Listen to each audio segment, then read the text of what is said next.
Well, the dash swap just came to a screeching halt.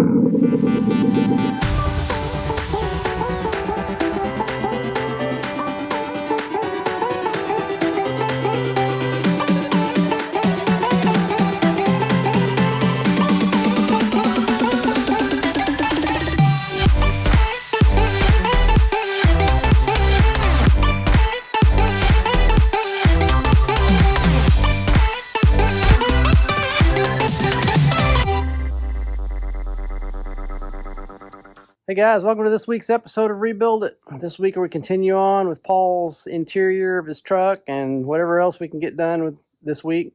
And I just hope we can do it in the shop without having to be out here because the heat is horrible this week. So hopefully we can keep the doors shut and stay cool. What I want to get done tonight is get the new dash installed. Hopefully I can get the new dash and all the components put back in all tonight. So the first thing I want to do is check and see if there's anything that needs to be cleaned before I cover it back up. And then I want to go get the dash out of the shed and turn it upside down and make sure there's nothing that goes from the old dash onto the new one. And if there is, install it. But like you can see, like there's some just dirt and stuff that gets covered up like this. I think this isn't a heads-up display, I don't think. It is a display that shoots into the windshield, but I think it's just like you've got the setting on to not let you out of your lane. I think it like lights up arrows, or because I never have seen any, like on mine it has that too, but I never have seen any kind of display or anything on the windshield. So, but it does something with that. If anybody knows exactly what that does, put it in the comments. Well, the dash swap just came to a screeching halt. Here's the old one. Here's the new one. I don't see anything on there that I have to transfer from one to the other. This I need to take off because that's still on the truck, so I just unscrew that off of the new one. But then when I got ready to start putting the airbag in, here's my new airbag. And you can see it has two plugs on it, and the old one has one that was crispy. So I've got the wrong airbag, so I'm stuck until I get the right one. So I'm just have to leave these here, get the right one in, and get it swapped. So I guess I'm going to be back on the engine, try to start working on some of the coolers. Okay, so if you'll remember, here's where we were on the front here. The fan all installed, and those nuts that I was missing, I've got those put in. And I was missing this baffle that goes around here, and so here it is. So this attaches to that. And then that we're going to attach to this. And then we will have to try to finagle our radiator and our intercooler. We'll have those two bolted together. And we'll have to try to finagle them in there and attach them to that square piece while it's already attached. So it's hard to kind of get it in there because they're so tight. But that's the next step. So I'll get these two put together and get them installed, and we'll go work on getting all the bolts and stuff off of the two coolers off of the old one that were smashed, and getting the two new ones connected. All right, so there's the piece after I got it put together, and it goes in like this, and these little wings push out and fit over this surround, so I gotta push them all out and push it up on the fan. And then when I get the coolers in, there's little tabs that stick out on the radiator that these little wings right here fit down in the tab. So it's kind of hard to get it all moved around in there since it's so tight. But let's get this part on, and then we'll go work on the coolers. All right, so here's the two coolers. There's the radiator and there's the intercooler. And like I said, those two get bolted together and go in as a single unit. I can't remember last time if I might have had this thing, the square piece. I might have put the round baffle on here and left just the baffle on there. There's just 4 little clips that hold the baffle to the square piece. And that square piece might be easier to mount it on these and make that go in as a unit with these, because it has to go in these clips. And I think once you get that in there, you'd have to lift it up enough for these to go over those clips, and it's not going to lift because it's in there around that. So I'm wondering if once I get it on there, I just put it in there straight, then I can just reach in and snap these 4 little clips in on all 4 corners. That might be the easiest way to do it. I might have done that last time, I just can't remember. But for now, let's go ahead and get this bolted together.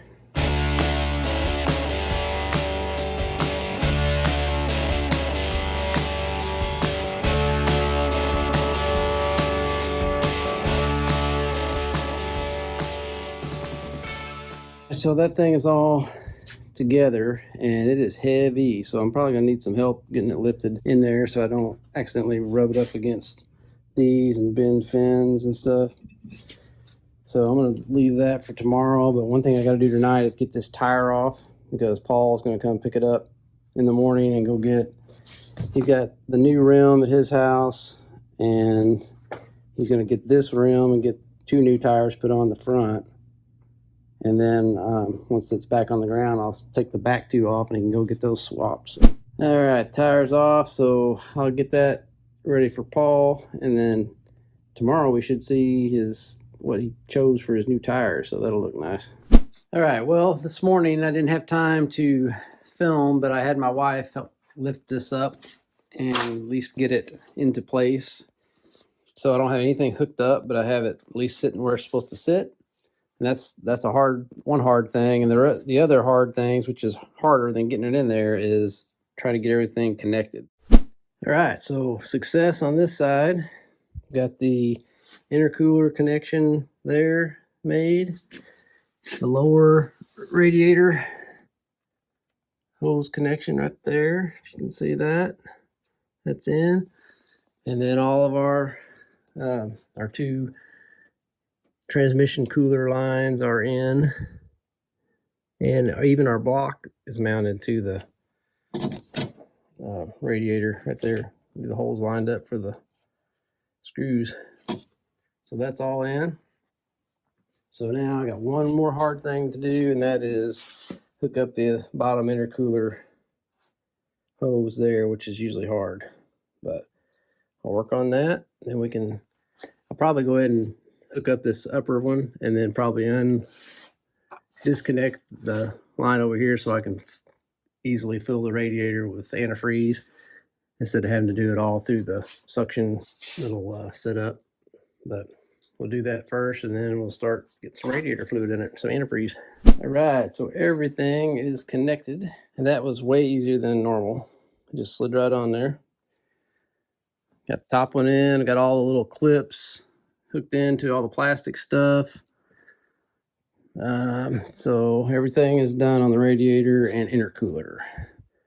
So now I want to get that hose off. I'll probably pull this little box here off and get the hose clamp loose on there and get that hose off on that end so I can pour antifreeze down in there. And then I want to let it sit and check for leaks just without it being under pressure. And then the next thing will be put the AC condenser on, which goes into these holes here, and then it mounts into the top of this radiator support top. So we'll have to sit the condenser in first and then try to finagle that thing on, which I've never tried to get one of those installed with the fenders on. So I'm hoping it will slide in there and be easy enough to get on without it being a nightmare. So let's get this top radiator hose off. All right, I decided not to take this hose off at the top just because that clamp is so hard to get off between those 2 lines right there.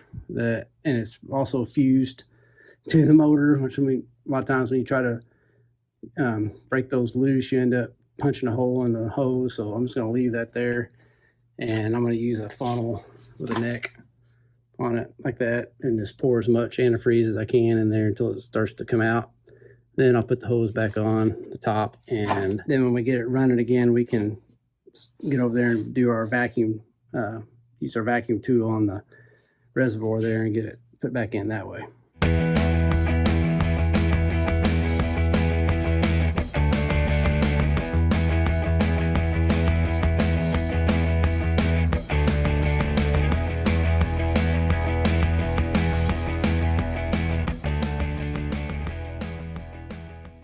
I've got 4 gallons in there, and I've got all the hoses connected back up. So I think now I want to go ahead and get the AC condenser mounted in here so I can try to get that piece right there back on. See how hard that's going to be to get it finagled around in there with these fenders on. Let's go find that and see what that's going to take.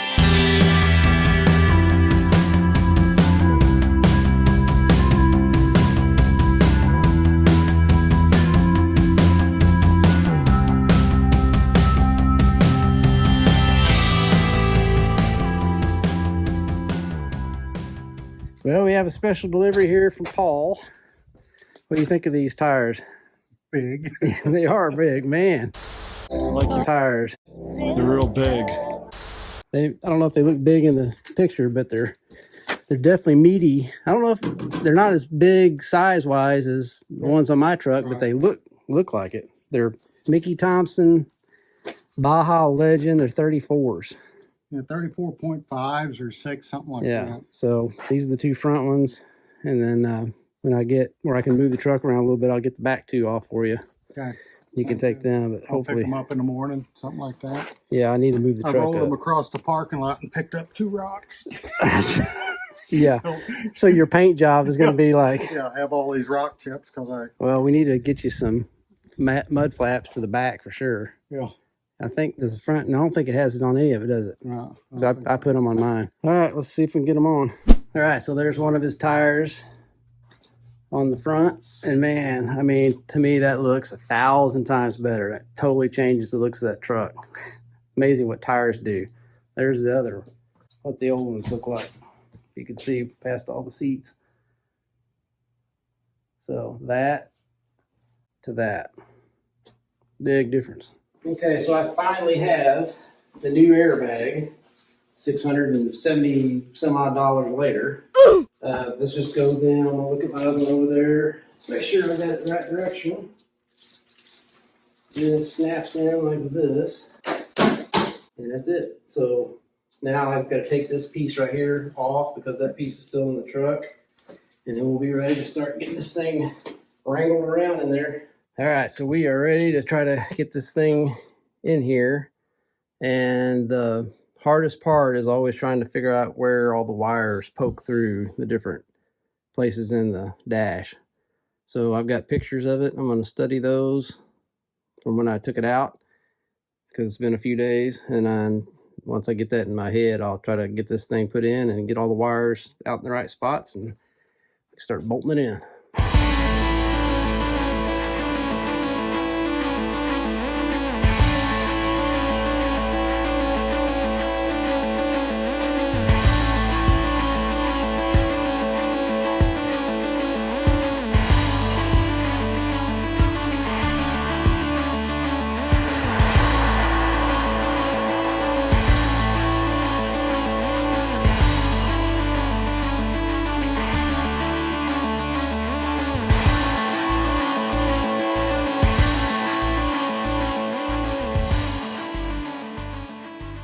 All right, so the dash is in. I got it all bolted. Didn't have any screws left over. So now we'll start with the all the little components. Getting the gauges back in and just everything that screws and snaps into it. And hopefully we won't have any screws left over for that.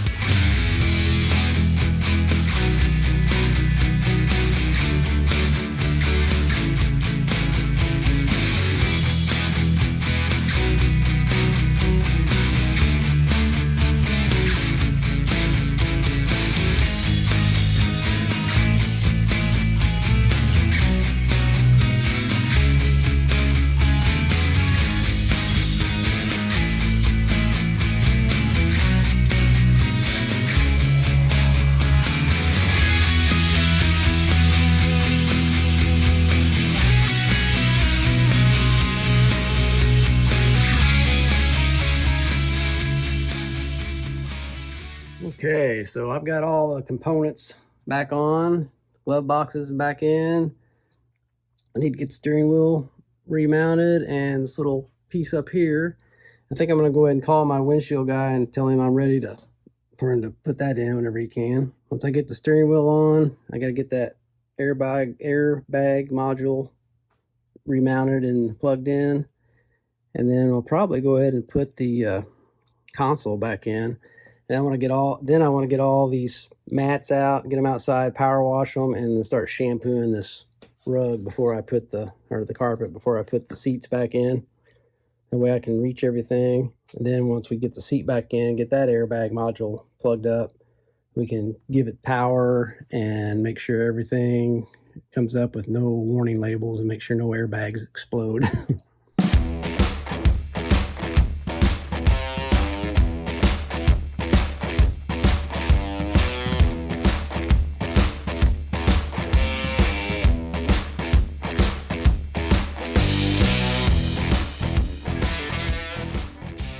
All right, a little change of plans here. I decided to go ahead and shampoo this first. I'm going to vacuum it up again from just all the dirt from it being in shops for a couple months. And then when I started to get ready to put the console in, I see I've got some stains and probably coffee or something spilled right there, and it's kind of up close to where the console is going to be. So I'm going to shampoo all that first, get all that out. And it looks worse on the camera. I'm looking at the camera right now. It looks way worse. So let's get all that shampooed, and then I'll get the mats all power washed outside.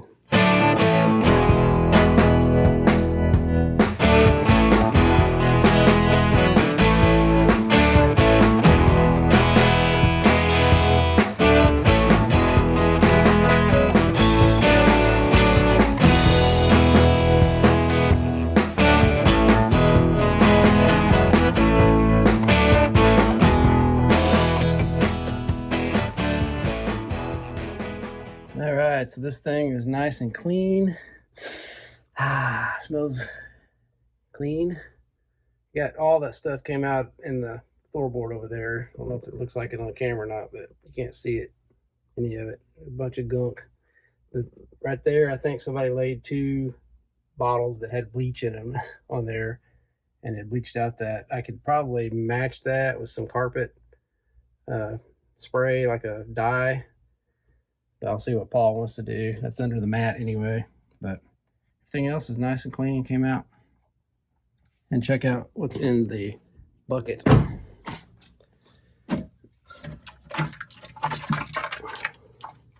don't know if you can see that or not, but it's disgusting. All right, so now that the carpet's done, it's time to start installing the center console. And then we could actually get our seats put back in and our airbag on the steering wheel at least connected, and hook some power to this thing and see if we have a good whole airbag system now that everything's been reset. So let's see what we can get done here.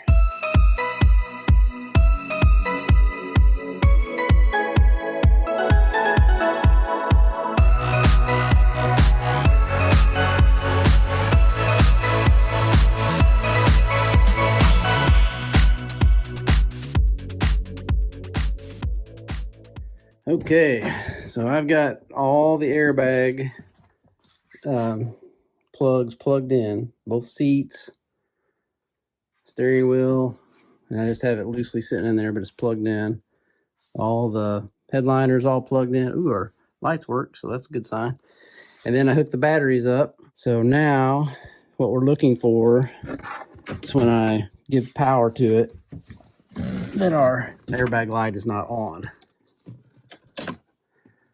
All right, moment of truth.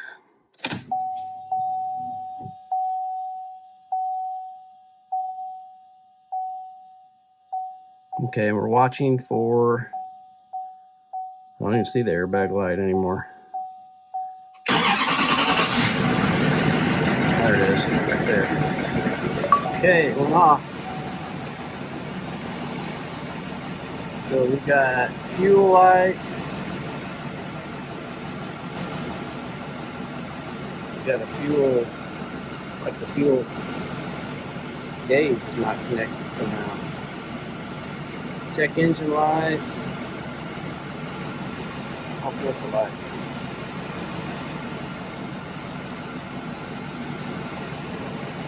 nothing over there. Dismiss that. Stable track. Power steering. Exhaust fluid.